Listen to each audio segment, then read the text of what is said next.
दर्शक बंधु जड़े महिला फरेस्टर एक भाइराल वीडियो रे से कौन कहते शुणु।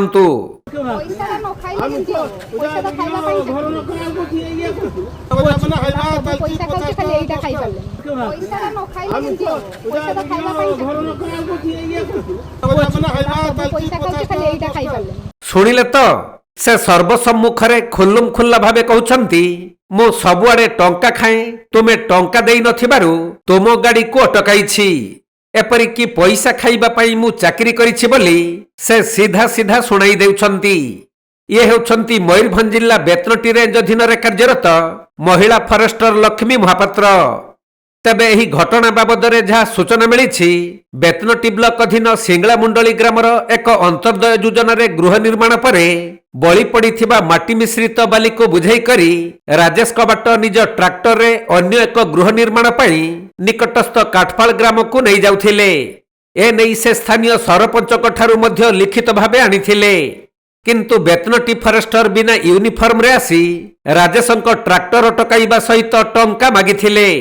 हेले राजेश तांको टंका न देबारु से गाड़ी छाड़ी नथिले। एतिकी बेले महिला फरेस्टर खुल्लुम खुल्ला कहउछंती जे आमे टंका खाइबाकू चाकरी करिछु एइठु टंका पाइनु बोली तमर गाड़ी अटक रखिछु।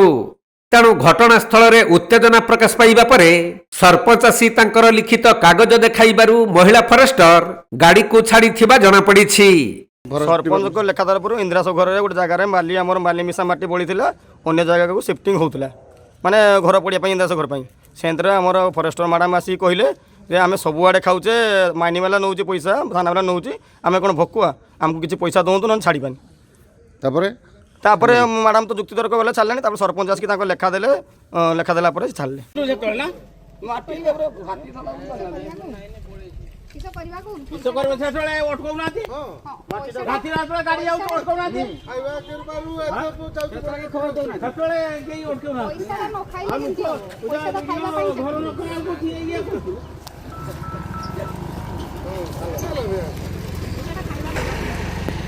सेठी जो राति रे जो गाड़ी चालू अपॉइंटमेंट अच्छे देखुं देखुं ना चेक कर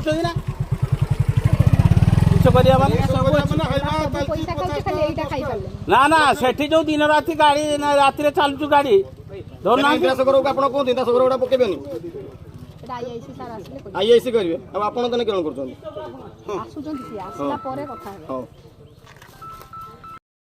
मयूरभंज जिला बेतनटी जगन्नाथ हेम्ब्रम रिपोर्ट कोणार्क लाइव।